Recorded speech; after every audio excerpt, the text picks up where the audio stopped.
Palavra de Deus, Ezequiel, capítulo de número 37, está escrito assim: veio sobre mim a mão do Senhor, e o Senhor me levou em espírito, e me pôs no meio de um vale que estava cheio de ossos, e me fez andar ao redor deles, e eis que eram muito numerosos sobre a face do vale, e estavam sequíssimos. E me disse: filho do homem, poderão viver estes ossos? E eu disse: Senhor Jeová, tu o sabes. Amém? Tomem os vossos assentos aí, em nome do Senhor Jesus.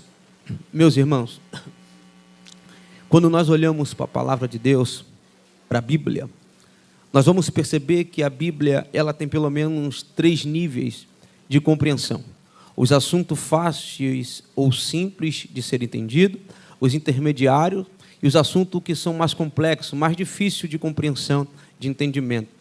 Dentro daquilo que a gente diz que é nível fácil, que é simples de compreensão, tende acerca da salvação. É fácil e simples você entender que Deus deu o seu único filho para que pudesse ser entregue e pagar o preço que nós devíamos, e nós então ganhar o direito de vida eterna através do sacrifício na cruz. Porque aquilo que tange a salvação está dentro do primeiro nível de compreensão e entendimento. É um assunto simples. No assunto intermediário está algumas parábolas de Cristo, dita que não era revelada para todos, mas era revelada para os discípulos, aqueles que o seguiam. E também o livro de Cantares em Salomão.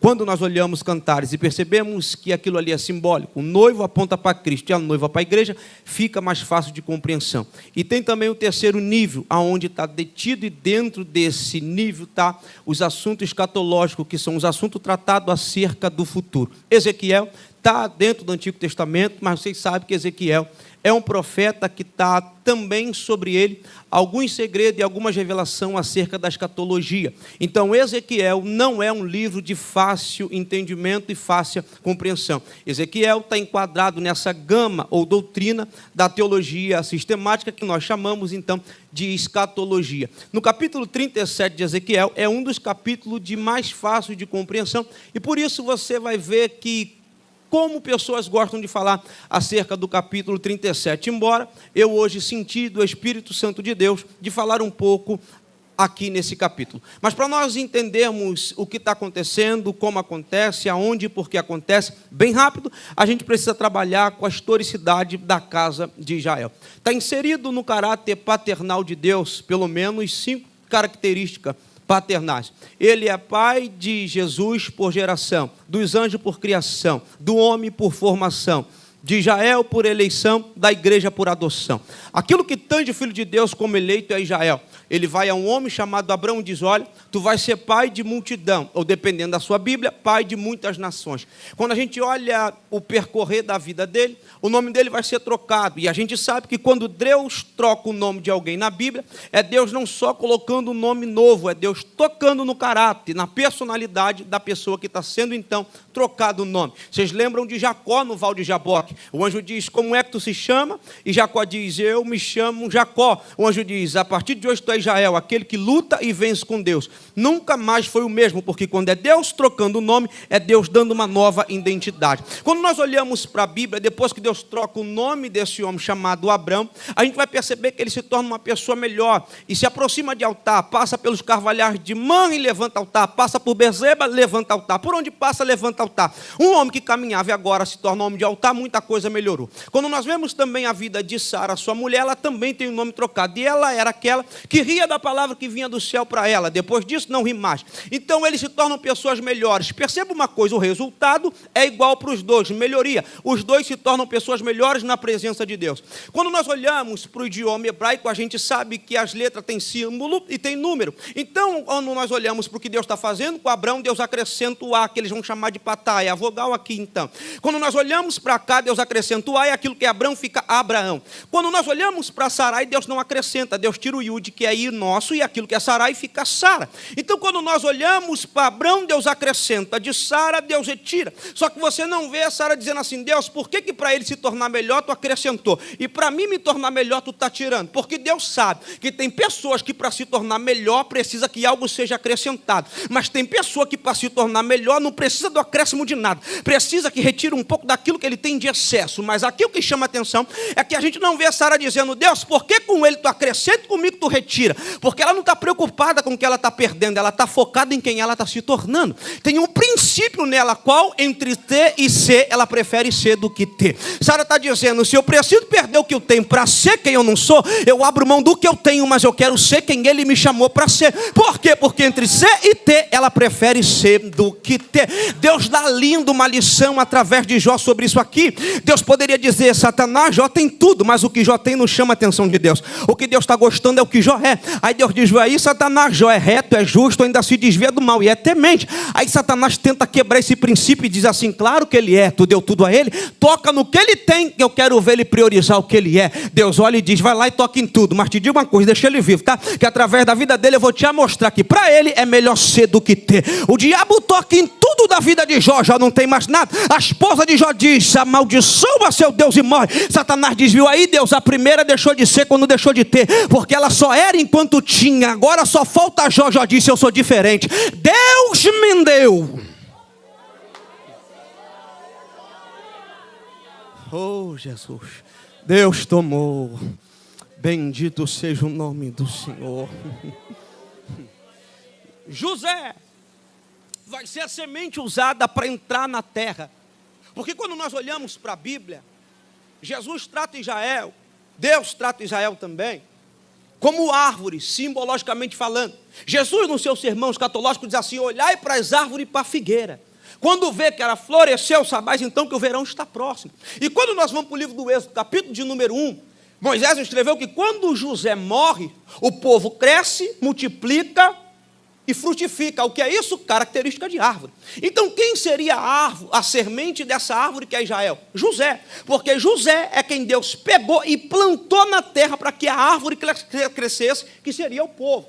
Então presta atenção numa coisa: José está escolhido por Deus para ser usado como semente.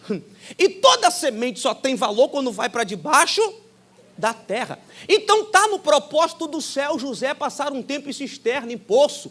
Está no propósito de Deus que ele seja lançado lá. Por quê? Porque lá é lugar de semente. Só que quando semente é lançada debaixo da terra, ela entra num tempo chamado ciclo de germinação. O que é isso? Tempo de crescimento. Jogaram José entra nesse tempo de crescimento. O povo agora então nasce. O povo começa a sentir a opressão e começa a clamar a Deus: Deus, queremos sair daqui. A Bíblia diz que Deus vai a um homem chamado Moisés: já sai daqui, é só para a gente chegar lá. Deus vai a um homem chamado Moisés, diz: Moisés, é tu que vai tirar o povo. Aí Moisés diz: ok, só que quando eu chegar lá, eles vão me fazer uma pergunta. Eu vim de lá, conheço eles, e eles vão me perguntar: quem é que enviou você aqui? Aí Deus olha para Moisés e diz: avisa eles que o eu sou te enviou. Só que Moisés aqui é pego numa dificuldade de compreensão, porque todo mundo, para usar o termo eu sou, fica detido ou refém de um adjetivo. Se eu olhar para todos vocês agora, eu dizer assim: igreja, eu sou, vocês vão esperar eu usar um adjetivo para completar dizendo que eu sou. Deus, ele olha para Moisés e diz: eu sou, ponto final, não usou adjetivo para dizer o que é. Se eu dizer para vocês eu sou, vou ter que completar: sou magro, sou alto, sou pai, sou esposo, sou alguma coisa. Deus, ele diz: eu sou, e não vem com adjetivo para dizer o que é. Moisés pensa mais ou menos assim: o que ele é que disse que é, mas não disse o que é? Moisés está pensando mais ou menos assim: todo mundo que até hoje disse para mim eu sou, usou um adjetivo para dizer o que é. O que ele é que disse que é, mas não revelou o que é? Aí Deus capta isso na mente dele e diz: vou te ajudar. Eu sou o que sou, que significa eu serei o que serei, ou serei o que precisar que eu seja. Deus está dizendo: Moisés, eu sou aquilo que tu precisar que eu seja, para que tu conclua e exerça aquilo que eu te chamei para exercer. Quando ficarmos com fome, eu envio maná e chega a codorna. Quando sentimos sede, eu sou água que sai da rocha em Refidim, com o nome de Meribá, oh glória. Quando tivermos com frio, eu sou a coluna de fogo. Quando tivermos com calor, eu sou a coluna de nuvem. Quando tivermos enfermos, sou Jeová Rafael, curo e saro. Quando precisarmos de providência, sou Jeová Jirê, Deus de providência. Quando entramos em guerra, sou Jeová Sabaote, o Senhor dos exércitos. Quando fomos injustiçados, sou Jeová Tsidekenu, o Senhor é a minha justiça. Quando não tivermos ninguém por perto, sou Jeová Chamar, Deus está presente. Quando ninguém nos vê, sou El Roi, Deus que te vê. Quando tivermos sem paz, sou Jeová Shalom, Deus de paz. Eu não sei qual é a tua necessidade nessa noite, mas Ele há de se manifestar segundo a tua necessidade. Moisés vai, pega o povo, tira o povo, atravessa. Só que Moisés não pode entrar na terra. Primeiro, Moisés é retrato do Cristo antes da cruz. Josué, que se pronuncia Yeshua, é retrato do Cristo glorificado. Canaã aponta para o céu. A terra escolhida para o povo eleito de Deus entrar. Quem é que entra? Cristo antes da cruz, Moisés, ou Cristo depois da cruz, Josué? Cristo depois da cruz, Josué. Segundo motivo, Canaã aponta para o céu. E Moisés é o maior símbolo da lei na Bíblia.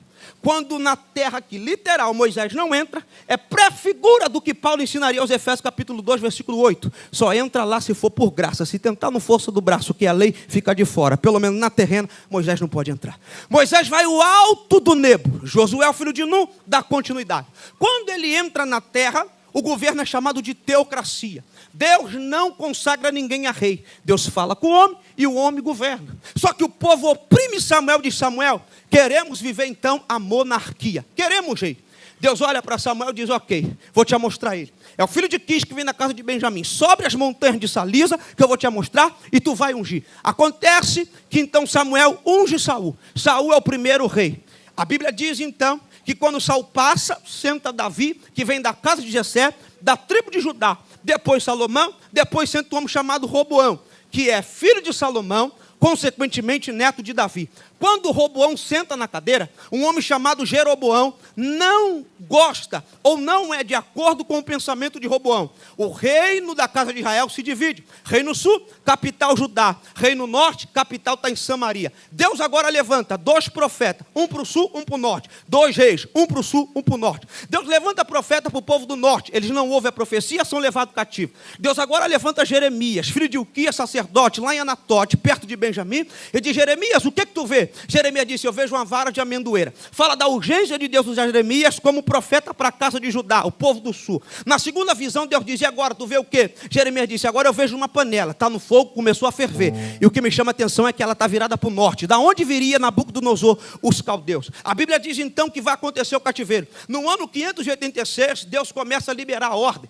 E Nabucodonosor, com o chefe de guarda chamado Aspenaz, sitia Jerusalém. O governador, o rei que está de plantão, é chamado Joaquim. Nabucodonosor tira ele da cadeira e estabelece um rei para reinar, subjugado por eles, chamado Zedequias. Ele é o último rei da casa de Israel. Acontece então a monarquia de Saul a Zedequias, 490 anos. Nesse tempo aqui, então, é que é envolvido esse homem chamado Ezequiel. Ezequiel é filho de Buzi, Buzi é sacerdote. Ezequiel vai dar a segunda leva, são 3 levas levados dos cativeiros dos hebreus para dentro de Babilônia. Na segunda leva vai Ezequiel. Ezequiel tem 24 para 25 anos. Ezequiel aqui ainda não exerceu, não começou a exercer o seu ministério de sacerdote. Precisava, pela cultura, ele chegar aos 30 anos. Só que com 24 para 25, ele já exerce algumas funções, como se fosse hoje o auxiliar de trabalho. Ele ajudava em algumas coisas, mas ele está dizendo mais ou menos assim, eu abro mão dos meus projetos para viver o sacerdócio. Eu abro mão dos meus desejos para viver o sacerdócio. Eu renuncio às minhas vontades para viver o sacerdócio. Ele está dedicado e está doido para chegar o dia dele poder exercer o sacerdote. Ele se espelha em papai. Ele olha para papai e pensa mais ou menos assim, você igual papai quando eu chegar lá. Tenho orgulho de papai, você é sacerdote igual papai. Só que ele é levado cativo para dentro de Babilônia. Quando ele chega em Babilônia, ele percebe uma coisa. Qual? Em Babilônia não tem como exercer o sacerdócio. Não existe sacerdote dentro de Babilônia. Ele então leva um choque. Ele pensa mais ou menos assim, Deus, Nabucodonosor tem condição de impedir eu de viver aquilo que eu projetei e sonhei em viver na tua obra, na tua casa? Não. Chegou o tempo de Deus a mostrar uma coisa para Ezequiel. Qual? Que Ezequiel tinha um sonho e um projeto, mas o céu também tinha um projeto e um sonho para Ezequiel. E agora que não dá para Ezequiel viver aquilo que ele sonha, aquilo que ele projeta e a vocação ao mesmo tempo. Chegou a hora de Deus a mostrar para Ezequiel que tem hora que para viver a vocação vai ter que abrir mão do que sonhou, do que projetou. Vai ter hora que para viver o ministério, eu estou pregando para gente que sabe o que é viver vocação. Eu estou pregando para gente que sabe o que é o peso e a responsabilidade de um ministério. Eu estou pregando para gente que para chegar onde chegou, abriu mão do que projetou, abriu mão de sonho, abriu mão de projeto, abriu mão de plano, abriu mão de coisas que pensou que iria viver. E Deus disse, ei, esse aí é o teu sonho, esse aí é o teu projeto, agora calma aí, vou te levar para dentro de Babilônia e vou te apresentar a vocação, o ministério. Eu vou te apresentar aquilo que eu tenho para você. Mas presta atenção, quando Ezequiel entra em Babilônia e não tem sacerdote, é a porta do projeto terreno se fechando para Ezequiel. Mas Ezequiel não fica nem um pouco triste. Por quê? Porque nesse cenário de que a porta da terra fechou, capítulo 1 de Ezequiel, ele disse: olhei para o céu e vi o céu aberto. Era mais ou menos assim, Ezequiel: enquanto a porta da terra está muito aberta, você não prioriza a vocação que vem do céu. Mas quando algumas coisas começam a fechar na terra, você começa a priorizar a vocação. Então quando algumas coisas, aleluia, algumas portas fecharem, não é Deus perdendo o controle e o governo, é Deus dizendo: calma que eu estou no controle, para que você volte a priorizar a vocação, para que você volte a priorizar o ministério, para que você volte a priorizar a chamada. Oh, Jesus da glória. Existem duas linhas debaixo do céu, a vertical e a horizontal. Vocês lembram no Éden? No Éden a Bíblia diz que quando eles pecam, eles fazem roupa de figueira. E quando eles fazem a roupa de figueira resolve o primeiro problema. Qual? Da visão horizontal. Porque a visão horizontal é a visão de homem para homem. Quando Deus desce, eles vão se esconder. Por que vai se esconder se já está vestido? Porque agora tinha a segunda visão, a vertical. Era Deus que desceu. E a roupa só resolvia a horizontal. A vertical não resolvia. Então tem duas visões debaixo do céu. A horizontal, que é homem para homem, e a vertical, que é homem para Deus. No cativeiro, se Ezequiel usa a visão de terra, que é a horizontal, ele só vê problema. Mas ele entendeu que problema não se enfrenta com visão de terra. Problema se enfrenta com visão vertical. Ele está dizendo mais ou menos assim: estou exilado, o povo aqui é contrário do que eu aprendi, o povo aqui não crê no que eu creio, o povo aqui oprime eu e a minha casa, mas se eu enfrentar esse processo com visão de terra, o processo cresce. Mas se eu, aleluia, enfrentar o processo com visão de céu, eu mesmo no cativeiro estou vendo um céu aberto. Eu preciso liberar isso aqui. O maior problema do seu problema não é o problema, é você entender que problema se enfrenta com visão de céu. Por que Saul está correndo de Golias e Davi está enfrentando? Porque a visão dele é de terra. Olha ele: não vai Davi, porque é um bom soldado e sempre ganhou. A visão de terra faz Golias se tornar maior do que é para Saul. Aí Davi diz: quem é esse incircunciso para afrontar assim o exército do Deus vivo? O exército do Deus vivo. O que é isso? É que a visão de terra faz o soldado crescer na frente de Saul, mas a visão de céu faz Davi enxergar que o dono do exército todo é o próprio Deus. Oh, Jesus da glória. Oh, aleluia. Chegamos aqui no capítulo 37, que vai ser bem rápido. No capítulo 37 ele vai escrever uma visão. Irmão, vamos bem devagar para você não dizer que eu vim aqui na Assembleia de Deus do Alcântara e preguei heresia, tá bom? Olha o que ele escreve: veio sobre mim a mão do Senhor. Algumas traduções aí, a palavra Senhor está com as 6 letras maiúsculas. A palavra Senhor tem 3 tipos de escrita na Bíblia. Primeiro, todas as letras minúsculas. O que é isso? É um homem que é senhor de um servo, mas é submisso e está debaixo da autoridade do Deus poderoso. Serve para o centurião de Cafarnaum. O centurião de Cafarnaum diz assim: tu és senhor, eu sou senhor também. Tem gente que está debaixo sobre da minha autoridade. Esse senhor que era o centurião de Cafarnaum é o senhor com todas as letras minúsculas. Ele é senhor de um homem, mas é submisso o senhorio pleno e eterno de Deus. Segundo o Senhor na Bíblia, é o primeiro S, a primeira letra maiúscula e toda minúscula, aponta para Cristo Jesus. Segundo tipo de vermos Senhor na Bíblia, é as 6 letras maiúsculas, aponta para Deus, Deus Pai. Nós não temos esse termo na Bíblia, trindade, mas pelo menos nós compreendemos o conceito de trindade, 3 pessoas e um só Deus. Como? Como o ovo, casca, clara e gema, um ovo só. Como você, corpo, alma e espírito, uma pessoa só. Então a trindade é formada por um Deus e 3 pessoas. Pai, Filho e Espírito Santo. Aqui a palavra Senhor com as letras maiúsculas não fala de Jesus, fala de Deus Pai. Por que eu estou falando isso? Porque quando nós vamos ler João capítulo 24, versículo 24, a Bíblia diz que esse Deus aqui, que é Deus Pai, é Espírito. Quando foi que esse Deus aqui ganhou corpo? Quando Jesus nasceu.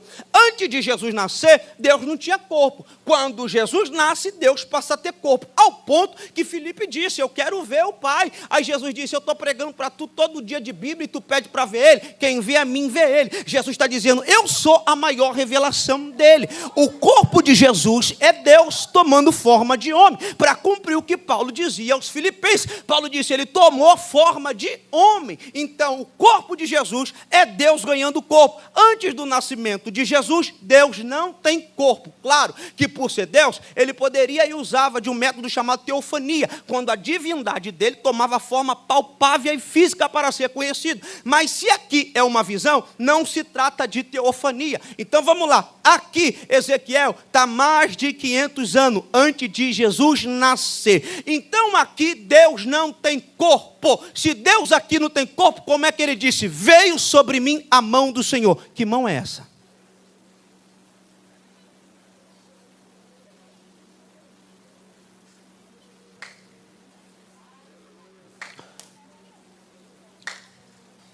Porque se nós lemos bem rápido e simples, nós vamos achar o quê? Que é essa mão aqui. Só que vamos lá, Deuteronômio, a Bíblia diz, o Senhor tirou Israel com mão forte do Egito. Tu acha que é esses 5 dedos aqui? Acho, então agora tu vai deixar de achar. No deserto o anjo disse, H, volta lá e se detém debaixo da mão da tua senhora Sara. Tu acha que o anjo está mandando Sara viver assim e H ficar debaixo? A palavra que aparece aqui é Yad, que significa força. Por isso o nome Ezequiel significa Deus é minha força, ou fortalecido por Deus. Ezequiel, força é o Senhor. Deus é a minha força, ou fortalecido por Ele. Existem 2 tipos de força na Bíblia. Força na Bíblia é poder. Estão inventando poder que nunca foi poder, porque poder na Bíblia é força, capacidade. Por isso Jesus disse assim, fique em Jerusalém, não sai para pregar agora não, porque vocês vão ser revestidos de quê? Poder, capacidade. Só que ali os discípulos já pregavam. Então é a força não de exercer, é de suportar, porque força e poder na Bíblia é capacidade de exercer e de suportar. Jesus está dizendo, ó, se vocês são bons de exercer, mas ainda não suporta, nem vai, fique em Jerusalém. Oh glória, oh glória. Por quê? Porque o exercer só tem validade se o exercer vem de mão dada com suportar. Então aqui Deus está dando 2 forças a Ezequiel. Qual? Primeiro, exercer, avançar. Segunda, suportar, não desistir. Por que Deus está dando a primeira força a Ezequiel? A de avançar. Porque Deus sabe que está levando Ezequiel para uma prova que todo mundo que entrou vivo morreu. Deus sabe que a prova que está vindo sobre Ezequiel teve capacidade de matar gente. Só que mão, na Bíblia, também é responsabilidade. Se eu der a minha Bíblia na mão de um dos pastores, eles são responsáveis por não deixar cair. Porque mão é responsabilidade. Então mão aqui é força e responsabilidade. Por que Ezequiel não pode morrer? Porque ele está sobre uma responsabilidade. Ele não está indo para esse processo porque ele quer. Foi o processo que bateu na porta da casa dele. Oh, Jesus da glória. Oh, aleluia. Ei, ei, ei, ei. Oh, glória. Oh, aleluia. E Deus sabe que uma coisa é caminhar vivo no meio do vivo e outra coisa é caminhar vivo no meio dos mortos. Uma coisa é eu me arrumar para vir para o culto, e está eu, minha esposa, meus filhos se arrumando para vir também. Isso é muito bom. O que é isso, caminhar vivo no meio do vivo? Outra coisa é eu me arrumar para vir para a igreja, um jogado na sala, outro no quarto, um na cozinha, e ninguém quer me acompanhar. O que é isso, caminhar vivo no meio dos mortos? Só que Deus está dizendo, Ezequiel, fica tranquilo, porque a morte dele não toma a sua vida, mas a vida que está em tu. Oh, glória. Oh, aleluia. Oh, Deus vai sacudir a tua casa. Tu crê nisso aí? Tu vai parar de caminhar vivo nesse ambiente de morto. Deus vai sacudir a tua família. O problema é que Satanás tenta falar pra gente que da nossa casa é só a gente que vai servir ele. É mentira. Vocês lembram do gadareno? O gadareno está possesso, não está oprimido, está possesso. O que é opressão? Que vem de fora para me atormentar dentro. O que é possessão? Aquilo que já está dentro me governando. Aquilo que está sobre minha posse está sobre meu governo. Quando o espírito maligno possui um corpo, ele tem o comando do corpo. Então se ele está possesso e ele foi até Jesus, quem é que levou ele até Jesus? O diabo, irmão. Agora o diabo é doido levar alguém que precisa de libertação, aquele que é a própria libertação? Não. O diabo aqui tentou ser inteligente. Acontece aqui uma guerra que está por trás das letras. Qual? O diabo sabe que ele habita no cemitério. E se Jesus sobe, liberta ele e ainda ressuscita quem morreu. Então a mente do diabo é essa aqui: se é para perder alguém, eu só vou perder?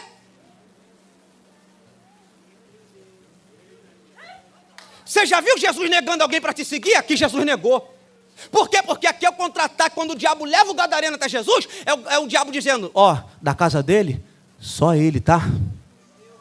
Quando Jesus liberta, ele diz: posso te seguir? Jesus disse: não.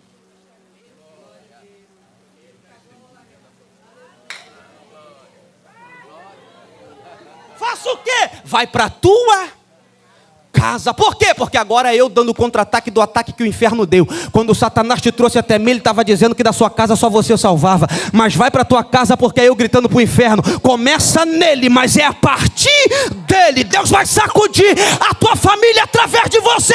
Creia nessa palavra.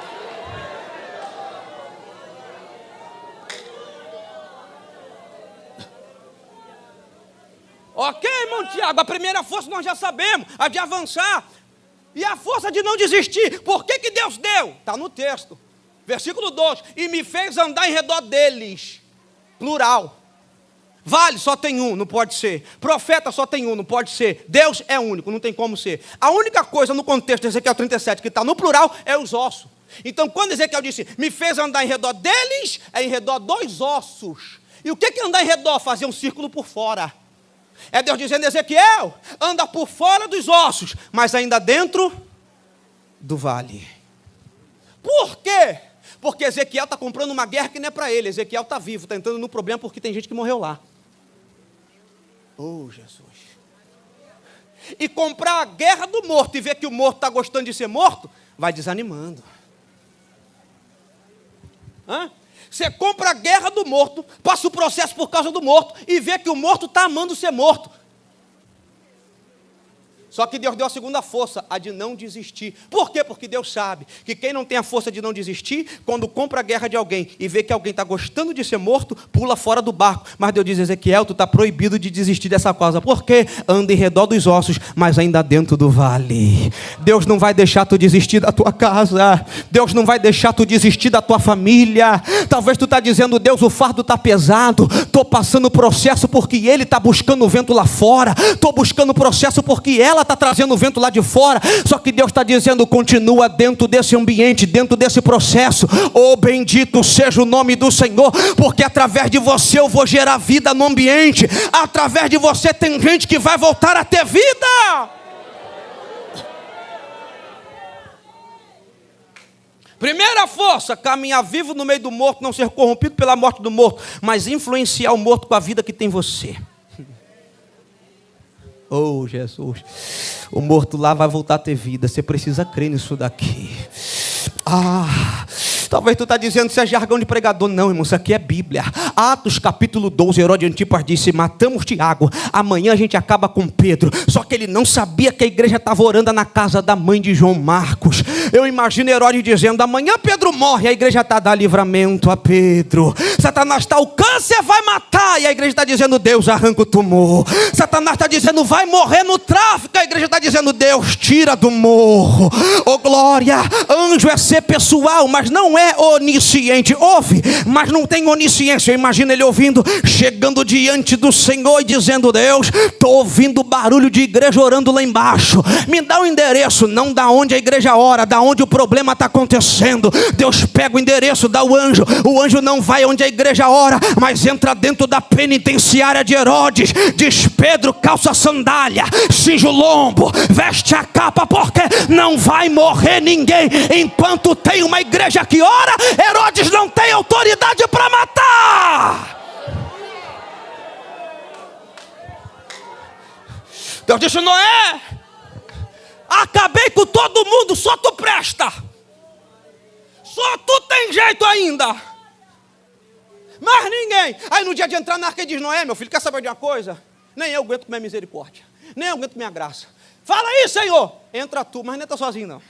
Bota Cã, Sam, Jafé, suas 3 noras e sua esposa. Eu perguntaria: Deus, mas não era só eu que prestava? Aí Deus diria: no começo sim, mas enquanto se dedicou à arca, eu libertei tua casa que tu nem percebeu. Você acha que enquanto tu se dedica à arca, quando tu entra para adorar na arca, O dono da arca está de braço cruzado, ele está dizendo: não, quando tu entra aqui eu entro lá, quando tu louva aqui eu guerreio lá, quando tu ora aqui eu pelejo lá, quando tu adora aqui eu livro lá.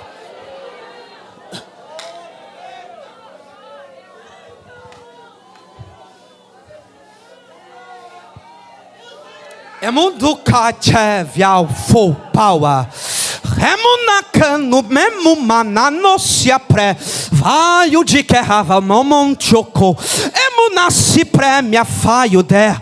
Deus está dizendo aqui para alguém: não vai morrer ninguém enquanto tu ainda tiver força para orar. Eu envio o livramento para tua casa.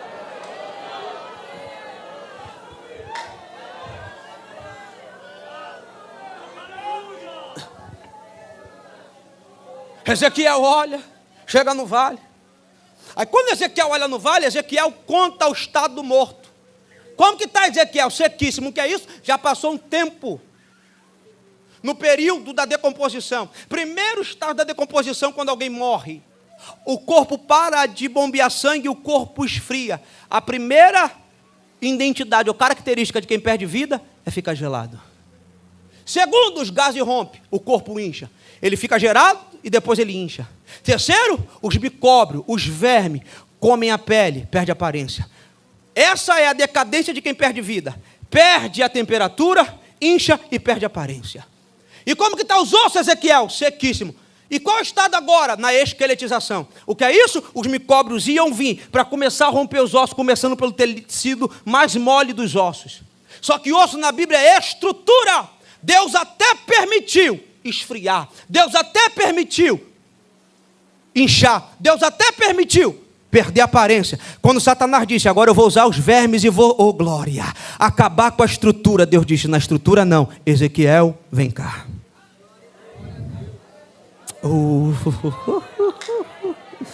Ah, Jesus. Ele não diz Ezequiel pode, olha o que ele diz: filho do homem. Esse termo filho do homem recai sobre Cristo e Ezequiel. O que significa filho do homem? Significa da mortalidade do homem. Significa homem que morre. Olha o que Deus está fazendo. Você está vivo, mas homem que morre, quem já morreu, pode voltar a ter vida? Olha, gente. Aí ele diz: Senhor Jeová, tu? Ele não diz tu sabe, ele diz tu ó sabes. Ele pega a vogal ó, conjuga com o verbo saber, fazendo de Deus o único capaz de responder. Por quê? Porque ele pensa mais ou menos assim: filho do homem, eu estou vivo, mas se eu não vigiar eu também morro. Ezequiel é maduro, ok?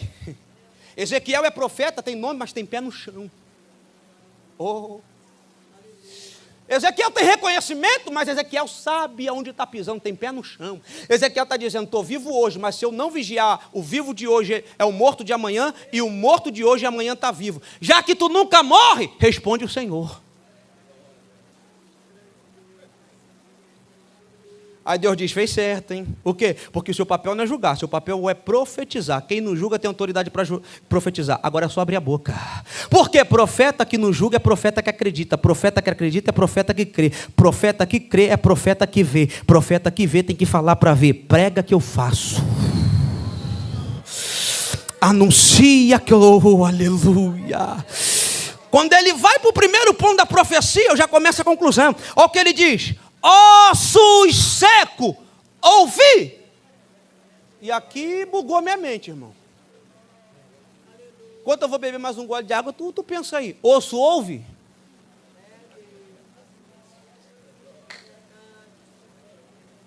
Só que a profecia de Ezequiel é assim, ó: ossos secos, ouvi a palavra do Senhor.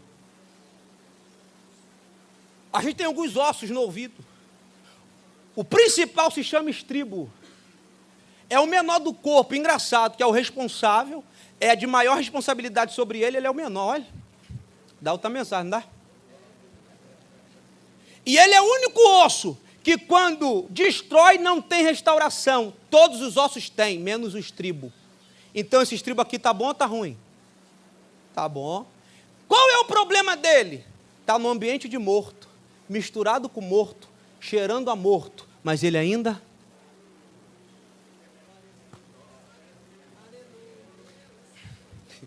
Você tem um estribo lá na tua casa, não tem? Anda com morto, faz coisa de morto, começou a cheirar morto. Só que Deus está dizendo, é estribo, anda com morto, se mistura com morto, vive no ambiente de morto, está fedendo a morto, mas prega, porque ele ainda... Oh, Jesus da glória! Ah, Jesus! Deus vai dar vida ao teu estribo. Deus vai dar vida ao teu estribo. Ezequiel é maduro. E o profeta que é maduro não deixa o ambiente interferir na sua fé.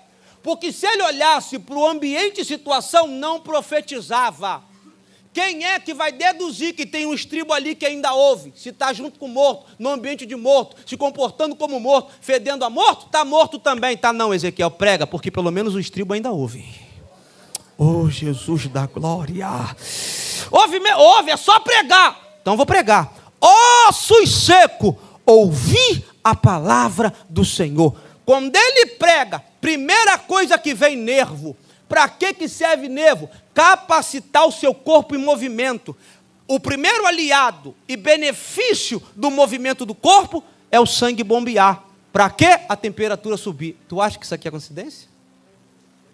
É Deus dizendo, Ezequiel, na primeira parte da morte, Satanás tirou a temperatura. Mas estou fazendo voltar nervo. Por quê? Porque tem gente que parou, só esfriou porque parou. Mas agora eu estou dando capacidade para voltar a se movimentar e a temperatura vai subir de novo. Oh, glória seja dada ao nome do Senhor Jesus. Porque é assim que Satanás faz. Quando ele não consegue matar, ele tenta neutralizar. Vocês lembram? Satanás tentou matar Sadraque, Mesaque e Abednego. Quando viu que não dava certo, amarra a perna, amarra a mão. Para quê? Já que não morre, também não faz mais nada. Mas a Bíblia diz que Nabucodonosor grita, lancei 3, estou vendo 4, e os 4 estão andando solto. Agora que fogo é esse, irmão? Que não, aleluia, oh glória, pega na túnica. Que fogo é esse que não estraga o chapéu? Que fogo é esse que não queima o cabelo, mas arrebenta aquilo que Babilônia prendeu na minha mão para paralisar? Isso é fogo de Deus. Deus vai depositar fogo sobre a tua vida, e tudo aquilo que te paralisou perde vida nessa noite. Receba nervo aí para voltar a movimentar.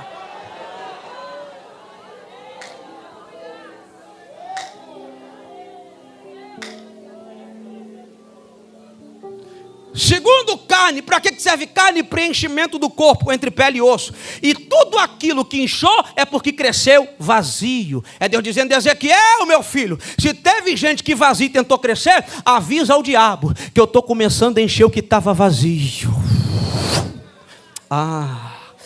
E agora veio pele. O que é isso? Aparência para o corpo de novo. Tem gente que vai voltar a falar como falava na tua casa.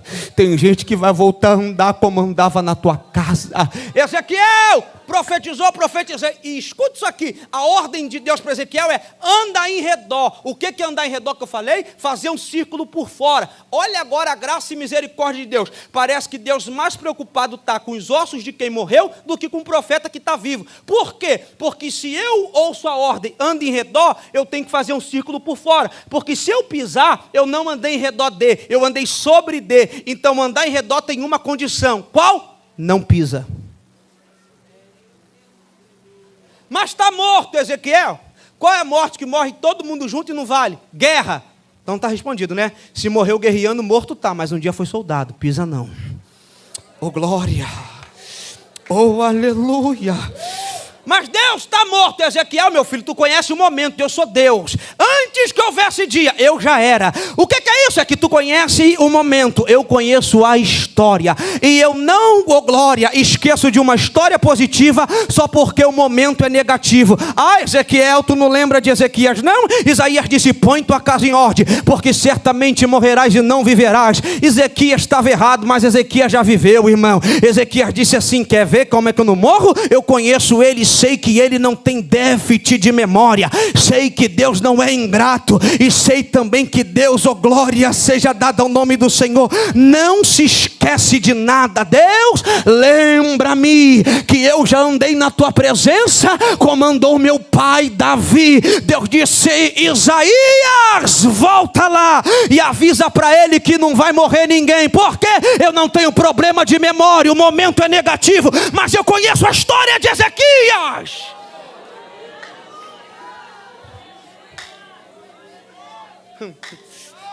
Mas aí o tempo já passou, ele retrocede também. Joel disse: eu restituirei os anos perdidos pelo gafanhoto. E Ezequias disse: Deus, não avança não, faz um sinal para mim. Qual? Retrocede a sombra do ponteiro do relógio de Acaz. E Deus disse: tem mais 15 anos de vida. Bendito seja o nome do Senhor. Deus está dando oportunidade a gente aqui para sair desse momento negativo e voltar para o cenário da história que tu tem com o céu.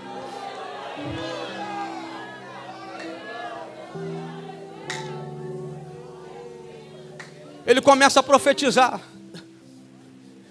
E quando ele começa a profetizar, a Bíblia diz que ele ouviu um ruído. E quando ele ouviu um ruído, presta atenção nisso aqui. Era osso juntando com osso. Só que a segunda parte da profecia, Ezequiel disse assim: ó Espírito, vem. Esse vem do significa vem com.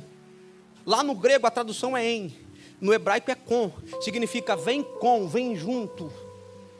O que é isso? Ezequiel diz assim: vem, 2,4, vento. Que significa vem com, porque o Espírito também é forma de vento. E vamos pensar aqui: osso juntando com osso. Aí agora vai começar a ventar. Vento ajunta ou vento espalha? Se vento espalha, por que Deus está fazendo ventar enquanto ele junta? Se vento espalha, por que Deus está fazendo ventar enquanto restaura? Porque Israel está voltando a ser quem era. E aí, os inimigos de Israel não podem saber que Israel está voltando a ser quem era. Porque se o inimigo meu ver que eu estou voltando ao ápice da força, ele acaba comigo antes que eu volte à força total. O que é isso? Que se os inimigos de Israel ouvem que está tendo restauração no vale, entra no vale e acaba com Israel. Então Deus tem que fazer o quê? Esconder o barulho do ruído. Deus tem que esconder o barulho de osso com osso. E como que se esconde um barulho? Com um barulho maior que ele. O barulho de Atos capítulo 2. Estava todo mundo junto numa casa. Quando de repente, não ventou, quando de repente veio um som. Como? De um vento. Veemente e impetuoso. Quem estava do lado de fora souberam que aconteceu alguma coisa dentro. Só não sabe o quê, mas soube que alguma coisa está acontecendo. Por causa do barulho do... E como é que esconde um barulho? Com um barulho maior que ele. Deus está restaurando e a restauração faz barulho. Restauração tem som. Só que os inimigos não podem ouvir o barulho da restauração. Deus vai ter que esconder esse barulho. E Deus vai usar um barulho maior do que o barulho. Qual é o barulho? O barulho do vento. O ruído é 1, os ventos são 4. Por quê? Porque tem que fazer mais barulho no vento do que no ruído. Para quê? Para os inimigos não entenderem o que Deus está fazendo. Quem do lado de fora vai ver, ouvir vento dentro e vai entender que Deus está juntando? Se vento espalha, quem do lado de fora está ouvindo barulho de vento, nunca vai acreditar que dentro Deus está restaurando. Só que Deus está fazendo ventar para confundir quem tem intenção de destruir o que Deus está restaurando. Ah, Jesus da glória. Tu disse: Deus, por que quando meu casamento parece que vai as coisas trava? É Deus dizendo: se eu restaurar sem permitir ventar, não faz barulho. Ei, Deus, por que quando tu diz que meu filho vem, ele fica mais difícil? É Deus dizendo: porque eu preciso fazer ventar. Se eu restaurar sem ventar, não tem barulho. Só não vieram na direção da tua casa, porque quando chegaram perto, ouviram o barulho. E quem do lado de fora ouve o barulho do lado de dentro, não deduz que o que está acontecendo dentro é restauração. Acredita que é destruição. Então Deus está dizendo para alguém que nessa noite: para de me pedir para parar o vento. Porque teve lutas que você só não lutou porque ouviram o barulho do vento. Teve guerra que não veio sobre você, que você não aguentaria, porque quando o inferno chegou perto, ele ouviu o barulho do vento. E o inferno não é onisciente, pensou que estava ainda na destruição, mas era Deus dizendo: Ezequiel, não se preocupe com o barulho do vento. O barulho para quem está dentro é de osso com osso, porque o vento é só para confundir quem quer destruir do lado de fora.